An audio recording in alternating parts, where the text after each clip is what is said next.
Good morning, guys. Welcome to Appalachia's Homestead. The reason I'm saying good morning is because I'm making soup for our dinner today. It's a busy day on the homestead. We have a lot to do, and this just sounded so right. This is a Miss Homestead Lady exclusive. Now, there's lots of variations on how to make different types of chicken soups and all of this. I know it, but I want to show you a simple and delicious route to have a twist on some wonderful homemade chicken soup for you any time of the year. You're seeing some things in here that maybe you don't necessarily see typically with any type of chicken soup, so that's why it's so good.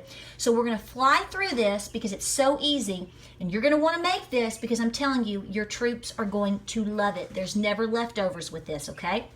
Let's go over the 101.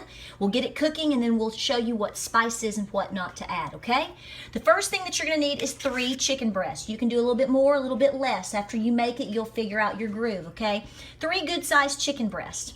You're going to want to also have chicken broth. Now, you can have your own canned variety. Absolutely fabulous if you want to do that. You might want to gauge how many quarts that you want to use or how big you want to make this soup. But for those that don't have that, I'm going the easy route for you. So I grabbed some chicken broth at the store the other day so I could show you how to make this video. So this is an easy, simple start for you to start cooking from scratch. So I grabbed 2 of the larger 32-ounce containers, and you're going to use both of these, okay? This is going to feed about 5 people. 5 to 6 people, and they'll probably have second helpings, okay? So I have 2 of these, 3 chicken breasts. Then you're gonna grab a couple handfuls of fresh carrots, and you're gonna chop them up. You can do them in larger chunks if you want, or you can do like I've done here, my little chopper that I just love. And this is the last of my carrots that I've got, so I just threw them in there and went with it. You can make them larger, smaller, whatever you wanna do. You're also going to want a can of green beans. You can use your own canned variety, or you can grab what you've got in your pantry. You're going to want a squash.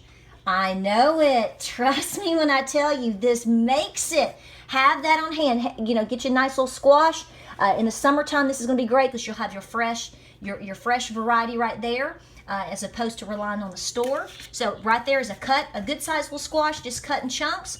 You're going to want, you don't have to add, but you're probably going to want to add a handful or 2 of pasta in the end. It just kind of makes it thicker, and it just adds a lot more texture to the soup. And don't forget your garlic, minced garlic with juice. I'm very plentiful with that. So what I'm going to do simply is I'm going to put this and this together, your chicken broth. Okay, I'm going to put it in a large stock pot, start getting it to boil, and I'm going to add the chicken breast. That is step number 1. Let's get it going.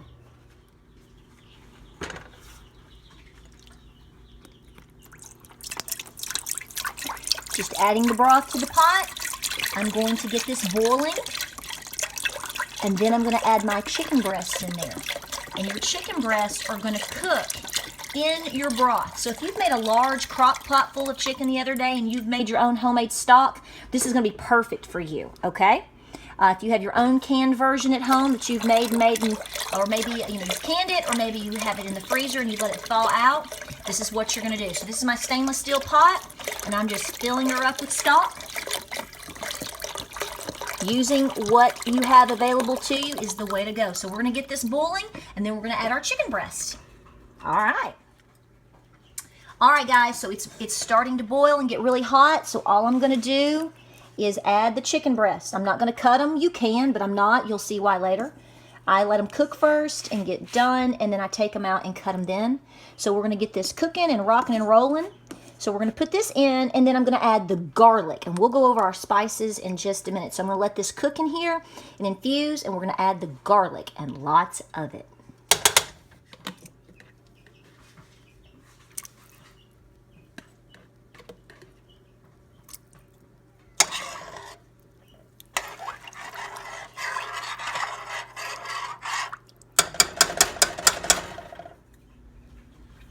All right, guys, woo, this is hot. After about a good 30 to 45 minutes, just eyeball it and see. Your chicken is cooked, and I've just pulled it out, and all I've done is literally shred it and chop it up. So what I'm going to do is literally slowly place the chicken back in there, okay? Now what you're going to do is add everything else but the pasta, okay? So right over here, let me show you the spices that I'm going to add. I'm going to add Italian seasoning. So I'm just going to get me some right here on my spoon, blah, blah. Sprinkle it on in there. I'm going to come up here to my natural poultry seasoning. Just get you a little dab right there. You can tell I measure, right? Just going to place it in there. And then right here, this is what makes it so good. Show you the label. That is ground coriander. I'm going to take that, get you some right there, baby, and splash it in there. Now, you already have your garlic, so the garlic has been in there. Right now, I'm adding some turmeric. Okay? And then, of course, I'm going to add some black ground pepper. Just going to grind it on up in there. I'm going to let that simmer for just a minute, and then we're going to add the other ingredients.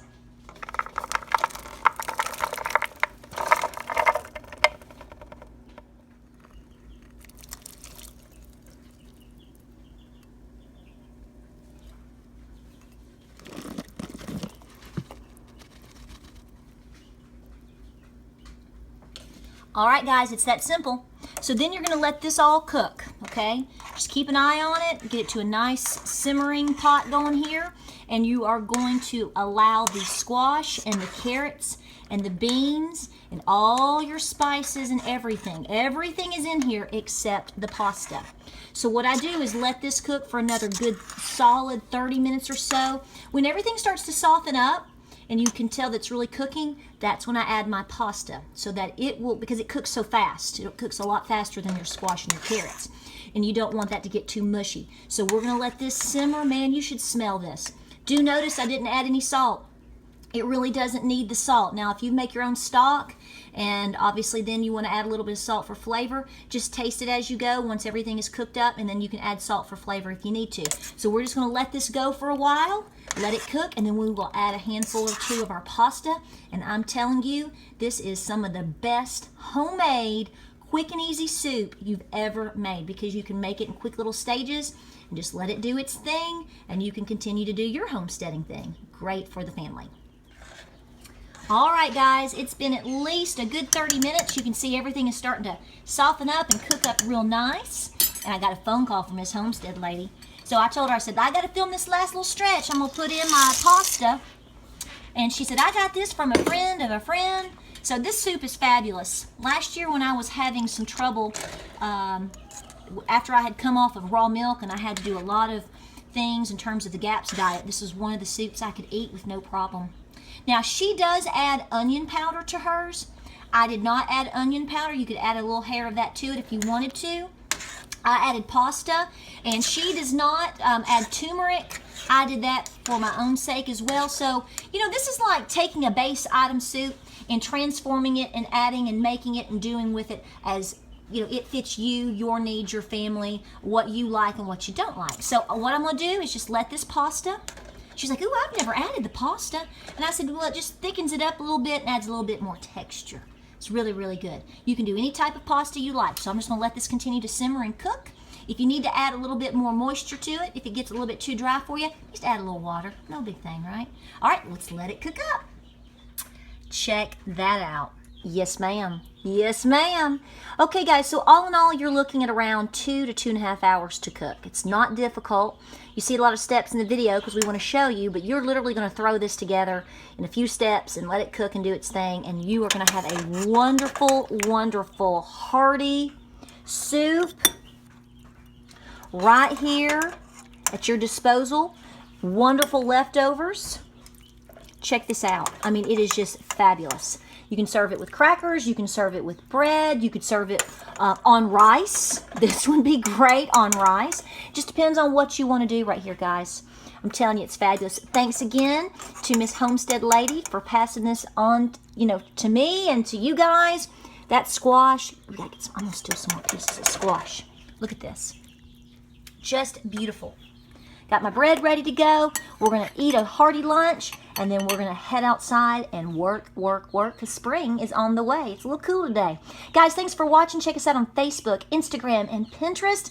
We will see you on Facebook in our group. So many requests coming in. I've been trying to work on that today. We have over 2,200 requests waiting, and I'm trying to work on that. We appreciate you all the time. Be sure to join us on May the 6th. The Great Appalachian Homesteading Conference is waiting on you, and we can't wait to hug your neck. Have a great weekend, and we will talk to you soon.